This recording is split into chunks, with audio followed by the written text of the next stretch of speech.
nous, vous voyez pas, mais il y a un public qui va se manifester, qui est ici. Ils sont formidables et c'est bien, ils sont là, ils se manifestent pas, j'ai envie de mourir. C'est trop fort. Tu sais le fail extraterrestre, le truc où tu dis bah, merci dans tous les cas. Et on va aborder un sujet qui me tient beaucoup à cœur, parce que depuis que je suis gamin, je suis un fan de ces bestioles-là. Les vidéoprojecteurs. Pour moi, c'est du cinéma. Et je ne pensais pas qu'on pouvait avoir du cinéma à la maison, mais c'est possible. Et justement, parmi les gens qui font du c'est possible, il y a Maxime de Sony. Salut. Salut Pépé. Tu vas bien? Ravi de te retrouver. Et moi aussi, je suis content de te retrouver parce qu'on va parler de plusieurs bestioles. Et j'ai vu l'intitulé de la conférence. J'étais un peu surpris parce qu'on parle de SXRD. Alors, avant qu'on commence, qui dans la salle sait ce qu'est le SXRD? On a bien fait de faire cette scène. Ça va être génial. Ben voilà, donc le premier truc que tu vas faire, c'est quoi le SXRD? Alors, l'acronyme, je sais pas, je suis pas sûr que ça parle à non, beaucoup. Pas l'acronyme, pitié. Non. Allez, quand même, tu m'as lancé là-dessus. Non. Alors, le nom scientifique, pourquoi SXRD? Silicon X-Tall Reflective Display. Voilà, vous savez tout. Le pourquoi du comment, en fait, c'est les matrices qu'on va utiliser dans ce type de vidéoprojecteur. C'est des matrices, c'est une base LCOS, donc c'est des cristaux liquides en gros sur une matrice pour la faire simple, et ça permet d'avoir un contraste en fait qui va être absolument exceptionnel, beaucoup plus élevé que sur des matrices traditionnelles de vidéoprojecteurs. C'est pour ça que la projection souffre en fait de temps en temps d'une image de contraste peut-être un petit peu délavé, etc. Parce que le consommateur a l'habitude de projecteurs utilisés dans des bureaux, des salles de réunion, etc. On n'a pas le même type de matrice en fait pour ce type de produit. Là, on est vraiment sur des projecteurs de home cinéma avec des matrices spécifiques. Alors, est-ce que je peux peut-être agrémenter, enfin ajouter des choses à ce que tu dis? Quand vous avez un vidéoprojecteur, souvent même dans une salle de réunion, dans les universités, amphithéâtres, qui est LCD, la lumière traverse la matrice. En traversant la matrice, elle entraîne avec elle un effet de grille et en même temps un asservissement.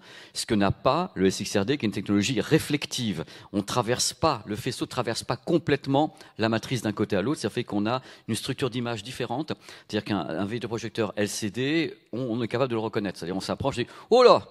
Et ça ressemble à des pixels, c'est tout simplement la lumière qui est traversée. Tandis qu'avec Sony, le SXRD, quand on s'approche de l'image, on a quelque chose qui est entièrement, voilà, on voit pas de pixelisation, ou très peu. On n'a pas cette grille de pixels, effectivement. Et ça, c'est le R du SXRD, hein, le réflectif. Donc, on a la lumière qui réfléchit sur cette matrice, et on a donc les cristaux liquides qui sont apposés sur cette matrice en question. Et la particularité, comme tu disais, on ne voit pas la matrice, on ne voit pas la grille, parce qu'ils sont super proches les uns des autres, ces cristaux liquides. Donc, pas de grille, pas d'effet de grille, tout ça. On ne traverse pas, on repart dans l'autre sens. Voilà. C'est le principe.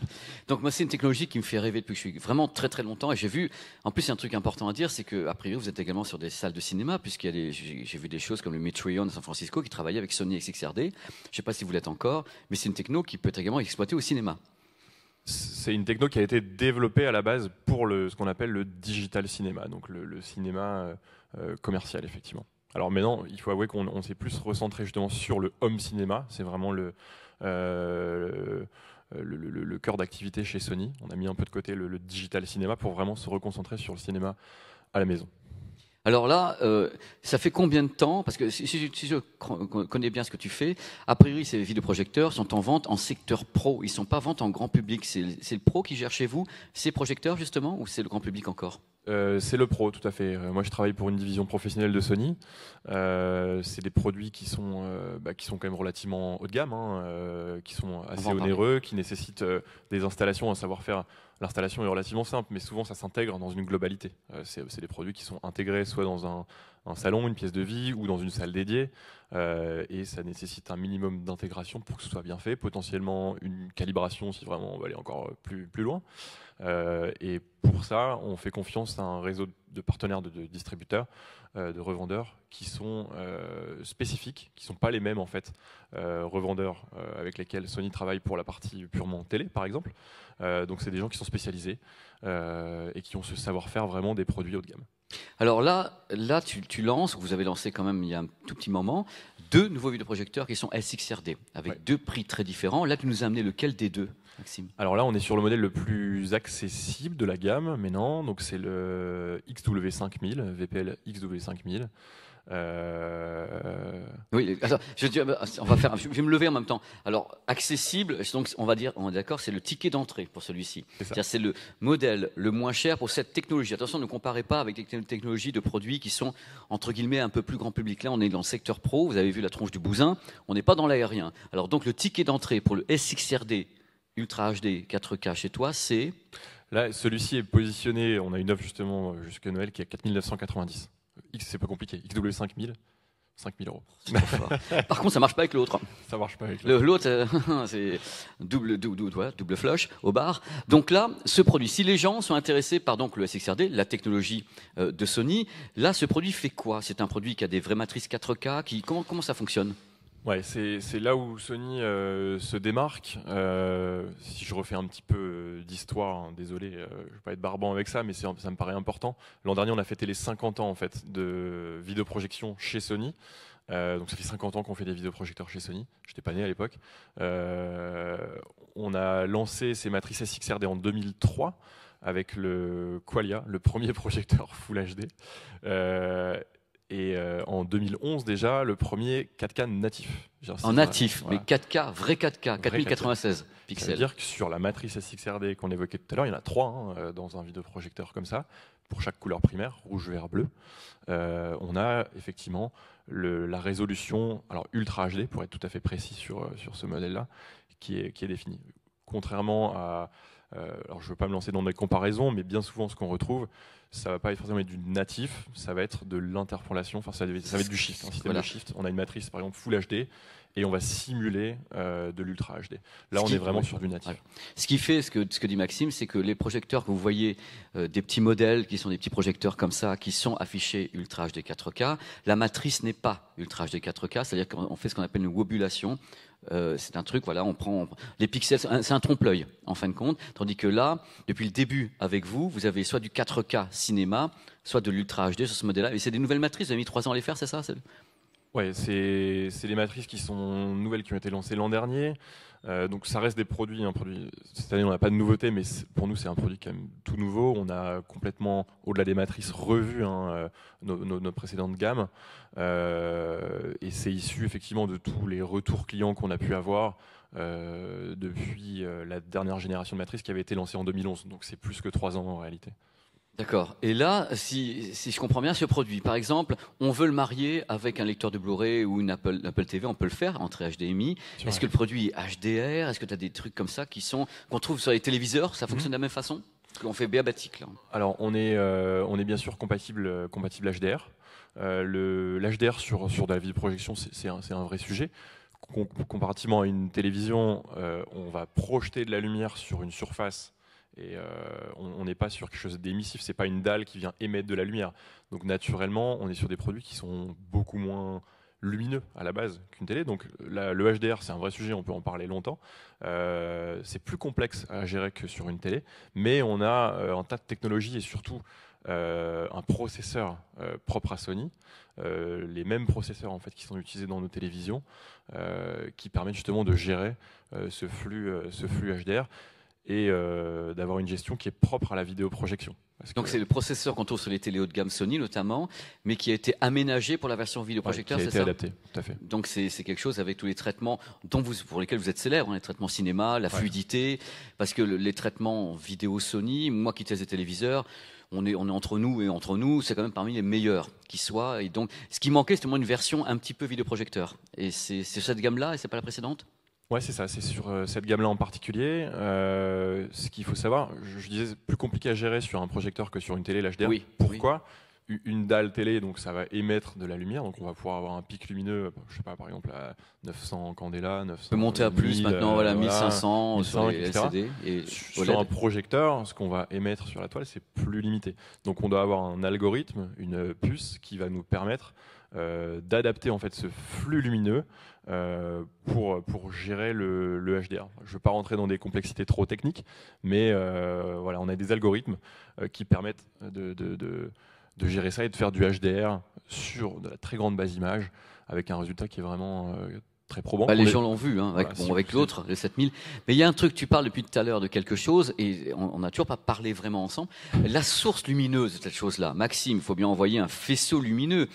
Tu avais parlé de 3 matrices, donc RVB, c'est pour ça qu'il n'y a pas d'effet de roue, parce qu'il n'y a pas de roue qui se balade comme il y a avec le DLP, on a une roue de chroma et quelquefois on voit des trucs comme ça, oh là là, ça va pas du tout. Là, ici, ta source lumineuse, c'est quoi? On est sur du laser, on est sur du full laser, donc on a arrêté les projecteurs à lampe chez Sony depuis l'an dernier, donc c'est une source lumineuse laser qui, en plus d'avoir une durée de vie qui est vraiment très étendue, il n'y a pas de maintenance en fait. Donc, Il n'y a pas de tour de chauffe, t'appuies, ça voilà. part. On T'arrêtes, ça appuie, s'arrête. ça se rapproche d'une télévision dans l'usage parce que on appuie, ça s'allume. On peut éteindre instantanément, il n'y a pas de temps d'attente, de refroidissement de la lampe, etc. Et puis surtout, on n'a pas d'usure au fil de l'usage du laser, justement, contrairement à une lampe qui pouvait s'user au fil du temps. Il n'y a pas de déperdition. Parce C'est que le ça. problème de la fin de vie des lampes Mercure, bon, déjà, la luminosité chute, ça devient jaune ou orange, tandis que là, le laser, ça bouge pas pendant toute sa durée de vie. Ouais, et puis tu viens de dire un mot Mercure aussi, quand même. Ah Alors, oui. je suis Oui. pas là pour faire du greenwashing, on va pas se mentir, on vend des produits électroniques, etc. Mais c'est un point quand même important. On a aussi une considération qui est super importante chez Sony. On essaie de faire des produits qui soient plus propres, malgré tout. Plus sympa avec la planète, on n'ira pas jusqu'à propre. Parce que tu sais, quand les industriels disent on essaie de faire des produits propres, t'as des gens qui disent Non, mais c'est Ouais. ce que, et je le reconnais, c'est ce que, c'est pour ça, c'est ce que je dis. ouais, plus on va, sympa. On va pas se mettre pas des se lauriers, mentir, non. on va pas se mentir. Mais en tout cas, on essaye de faire parce que le mercure, c'est quand même une Ah, c'est une belle chose saloperie. qui est pas Ah, mais terrible. c'était ce qui est pire. Hein. C'est-à-dire, non seulement ça chauffait de ouf, ça consommait de ouf, et en plus pour la planète, c'était ce qu'il y avait de pire. Moi, on a travaillé pendant des années avec du mercure, et moi j'étais là, je dis, oh là là. Et pour ça, quand le laser est arrivé, ça coûte plus cher. Mais alors, imagine maintenant ce produit, tu m'as dit, voilà, il a une lampe, donc c'est pas une lampe, c'est du laser, Ultra HD 4K la matrice. Il y a une optique dessus. Cette optique, est-ce qu'elle est motorisée sur celui-ci ou elle n'est pas motorisée? Non, nos ingénieurs ont fait le choix d'avoir une optique qui est manuelle sur ce produit-là. Mhm. Ça peut en étonner certains sur ce niveau de tarif. Pourquoi avoir une optique manuelle? Ça veut dire qu'on la règle, hein, comme Voilà, Poppy est voilà. train de Je le suis en train de là. faire exprès. On a des molettes pour la bouger. Ça sert en fait quand vous allez installer votre vidéoprojecteur, vous allez le caler dans votre écran de projection. Une fois que c'est fait, vous n'avez pas à y revenir finalement. C'est fait une bonne fois pour toutes. Et alors, calé. à part si vous déménagez, vous aurez potentiellement à le refaire. Mais c'est un choix. Nos ingénieurs ont préféré privilégier ce qui a trait réellement à la qualité d'image. Donc avoir dans ce niveau de tarif un système de projection laser, SXRD, 4K natif, etc. Et mettre un peu de côté les fonctions de confort, parce que c'est du confort de pouvoir régler finalement son optique avec une télécommande. Ouais, c'est en plus, quoi. Je veux dire. Mais C'est du plus. Le problème, c'est quand on est en potence. Là, voilà, c'est sympa d'avoir la télécommande quand tu es en potence. Sinon, bah, tu prends ta petite échelle, tu vas, tu bouges. Alors, le truc, il y a beaucoup de questions moi, qu'on me pose ici dans les couloirs ou sur la chaîne YouTube en disant, mais voilà, est-ce que ce type de projecteur qui fait rêver, parce qu'attention, tu sais très bien que ta marque fait rêver, parce qu'elle est associée au cinéma. Donc les gens, ils voient ce produit, ils vont chez toi, ils voient une super démo, parce que quand même, tu désemplis pas depuis hier. Et tout le monde me demande, mais moi, je suis un gamer, en plus, c'est Sony, si je mets la PlayStation, est-ce que ça fonctionne bien? Alors, qu'est-ce qu'on peut faire avec du gaming, avec ce type de projecteur qui est libellé cinéma quelque part? Alors, excellente question. Je l'ai fait exprès. Tu vois. C'est la dernière, c'est ce petit taquet, tu vois. Tiens, PlayStation 5. Slim. On a un taux de latence, enfin un niveau de latence qui est extrêmement faible. Le plus faible justement en 4K, quand on parle de projection. Sur ces modèles-là, grâce au processeur justement qu'on a pu intégrer, la latence est extrêmement faible, donc va convenir aux gamers. Ça c'est un point qui est essentiel. On a un mode spécial dans le Projo qui s'appelle Input Lag Réduction, enfin réduction du délai d'entrée, désolé pour l'anglicisme, qui permet justement de réduire vraiment, on va arrêter, enfin on va stopper toutes les fonctions en plus d'interpolation d'images, voilà, etc. On va le rendre le plus neutre possible. Voilà, pour que le signal, à partir du moment où il rentre dans le projecteur, puisse être diffusé le plus rapidement voilà, possible. Un trajet le plus court possible. Voilà. Alors tu as dit c'est bien parce que tu dis ouais ok, on a ce circuit donc il gère l'input lag, mais tu m'as pas donné un temps de latence. Est-ce que vous le communiquez ou vous le communiquez pas? Le temps de latence normal sur du 4K. On le communique et de ce qu'on communique, il a été testé. Enfin, il y a pas mal de gens qui ont testé nos produits et qui ont mesuré mais un taux inférieur. On est en dessous de 0,20 millisecondes. Mais sur 1 milliseconde, c'est la réaction des matrices, c'est pas l'électronique. C'est la matrice va avoir une petite latence, mais l'électronique en 0,1 seconde, milliseconde. 0,20. 0.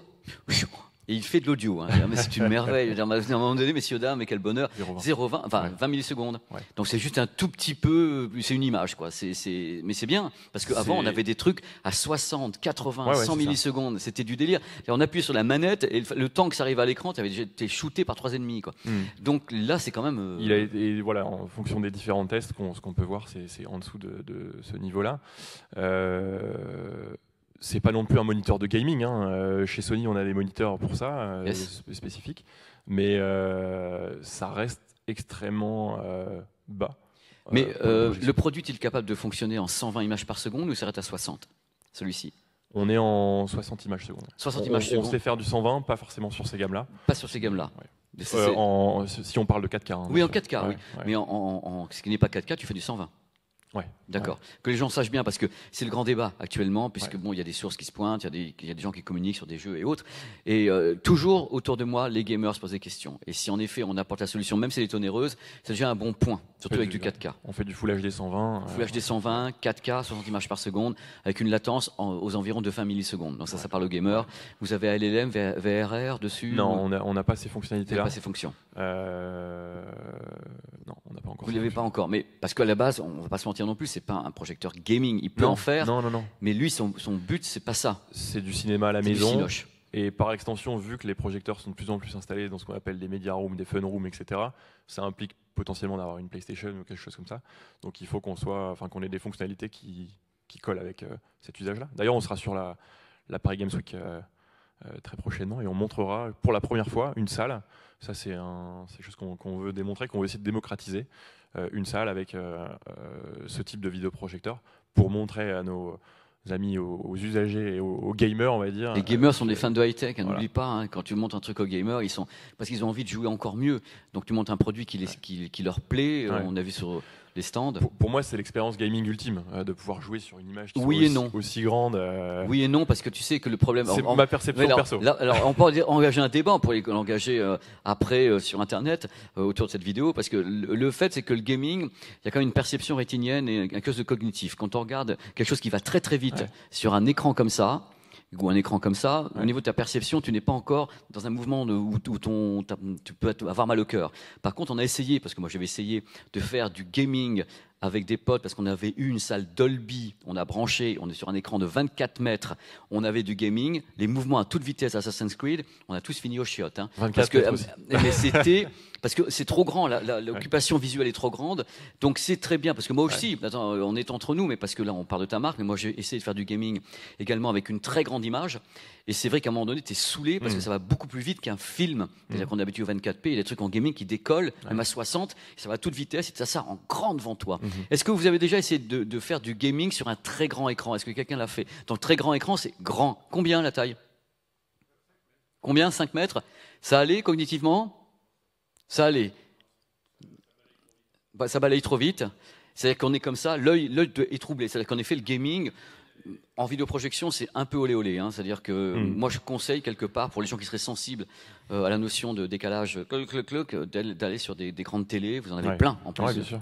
Vous avez des wagons et le projecteur. Pour moi, le projecteur, je le mets un petit peu à part, mais c'est bien de pouvoir faire du gaming. Donc, tu nous expliques un peu avant qu'on se quitte, parce que là, tu nous as amené le 5000. Ouais. C'est la version abordable d'un produit qui s'appelle le 7. Qu'est-ce que le 7 a de plus pour justifier le gap? Il a un bloc laser plus puissant, donc plus de luminosité, ce qui va permettre d'avoir des bases images encore plus grandes, d'avoir une gestion de l'HDR encore plus optimale parce que plus de lumière. Donc pour le HDR, on a plus de pêche, ce qui va faciliter la diffusion de ce signal. Et puis on a l'optique, effectivement, une optique avec un diamètre plus important qui est motorisée, mémoire de zoom. Bref, on peut ajuster, avoir différents formats d'image dans sa salle. On peut shifter du 16:9 au 2:35 très facilement. Donc, on va un peu plus loin sur différents aspects. Donc, il y a donc cette version-là, la version avec toujours 3 lasers que tu as dessus, mais en fin de compte, un bloc est plus. L'électronique est la même à peu près, peu ou prou, ou vous avez encore poussé certains trucs? Alors, on retrouve les 3 matrices SXRD. La base électronique est la même. C'est vraiment la partie optique, le bloc laser, le système de refroidissement aussi qui est revu.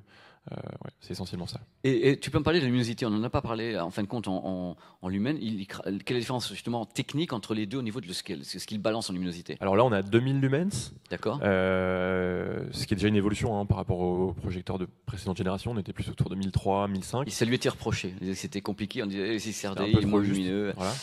Là, on est à 2000 sur le XW5000 et on est à 3200. Sur le 7000. Lunettes de soleil quand même, mais en même temps avec une optique qui est plus performante, on laisse passer plus de lumière, on balance plus, un autre bloc optique différent, tu balances plus. Dans tous les cas, moi je trouve ça formidable que tu aies pu nous montrer ces produits qui moi me font toujours rêver, et je suis content parce que je ne savais pas dans combien de temps on allait avoir un produit qui était laser chez vous, entre guillemets, abordable. Parce que c'est vrai, les gens peuvent trouver à juste titre que 5 000 €, c'est ouf. Mais quand on sait que c'est du laser avec matrice 4K et que c'est pas de la wobulation ou une lampe qui est mercure ou hybride LED laser, en fin de compte, le produit, je vais employer le mot, il reste abordable on sait dans la profession qu'il est abordable. C'est dingue d'avoir fait ça. C'était un pari, quoi. C'est vrai que il y a quelques années, un produit équivalent, le 760, c'était un produit 2000 lumens aussi laser, avec une optique motorisée, on était plus autour de 15 000 €. Alors, il ne faut pas s'attendre justement à ce que celui-ci passe à 1000 ou 2000 €, si je dis pas ça pour ça, parce que là, on est vraiment sur un prix plancher pour ce type de produit-là. C'est compliqué pour nos ingénieurs. Ils vendent à perte. Sony vend à perte. Première fois de leur vie. Non, ce que je veux dire, c'est que pour nous, c'est un produit d'appel. On ne pourra pas faire quelque chose en dessous avec ce type de technologie. C'est pas possible. En gros. Donc là, c'est en effet, comme on le dit dès le début, c'est le début de gamme de tout ce que vous pouvez faire techniquement. Même si le ticket d'entrée est élevé, il n'y aura pas un produit à 2000 € light qui va se pointer. Non. Ou alors vous revenez vers du LCD et c'est pas du tout la même techno. Si on veut avoir du SXRD laser avec du 4K natif, c'est pas possible. Bon, dans tous les cas, la démo est ici. Dans la démo, tu montes le 7000 qui tourne. Il y a plusieurs démos. Il y a une démo effectivement salle dédiée avec le 7000. Donc là, on a une salle vraiment toute noire. Cinéma, le home cinéma ultime, on va dire, pour ceux qui ont la chance d'avoir de pouvoir dédier une pièce chez eux. Et puis une démo aussi pièce de vie, parce que c'est finalement l'usage le plus courant. Alors on a un setup assez sympa, on a fait venir pas mal de marques françaises d'ailleurs, dont Roche-Beaubois, donc il y a des assises assez sympas. Waterfall qui est avec Waterfall, Extreme Screen, Trinov, Revolution aussi. On a pas mal de marques et là on reproduit un espace plus pièce de vie, salon, et on se rend compte que la projection peut être utilisée aussi dans un salon avec une image qui est super sympa, une image de 3 mètres de base qui claque honnêtement. Donc c'est top. Du moins qu'il n'y a pas trop de lumière, pas la baie vitrée. Donc, là il y a un peu de lumière justement, volontairement on a mis des spots. Sur votre stand, c'est pas la lumière du soleil, vous savez que les spots c'est pas la même chose, Maxime, pas à nous. Donc dans tous les cas, Maxime, c'était un plaisir. Moi je suis ravi, tu sais que j'aime ces produits depuis tant d'années et qu'à chaque fois c'est la fête de pouvoir tester ça. Et comme je suis sensible à l'effet justement de la roue en DLP DMD, je suis content d'avoir des LCD et SXRD pour bosser parce que moi je vois pas la roue. Donc merci beaucoup. Merci à toi. Parce que le truc c'est qu'après on va avoir d'autres personnes qui vont venir ici. Il va y avoir bon, je vais me lever du coup. Il va y avoir d'autres invités tout à l'heure pour de l'audio, et tout à l'heure à 16h il y aura un invité qui sera ici. Je crois que tout le monde l'attend. C'est le parrain du Paris Audio Vidéo Show. Pascal Obispo sera ici. Il sera interviewé par quelqu'un de Yamaha ainsi que par moi. On posait des questions tout à fait différentes à Pascal, puisque Pascal est un musicien, c'est un fan, en même temps un fan de rock, il fait plein de trucs, c'est un mec super sympa. Et moi je vais essayer de l'entraîner un petit peu vers l'audio en même temps, et la captation, le fait qu'il a lancé un label de streaming qui regroupe ses œuvres, et le fait que j'ai aussi envie quelquefois peut-être lui dire que j'ai envie d'écouter un album de Pascal Obispo en Dolby Atmos, puisqu'on peut mixer en Dolby Atmos, et il le fait pas encore le monsieur. Donc je lui ai demandé, mais pourquoi Pascal, est-ce que ça vous tente d'avoir comme ça un son en Dolby Atmos? Ça va être super marrant parce qu'il y aura la partie justement musicale et on va pouvoir parler de sa carrière, et moi je vais venir jouer le trublion et parler un petit peu technique avec Pascal. Voilà, rendez-vous tout à l'heure, dans 5 minutes on réattaque. Maxime, on peut t'applaudir, merci encore. Merci beaucoup. Merci Maxime d'être venu. Merci. surtout. Hein. À tout à l'heure. Tu repars pas avec. Merci.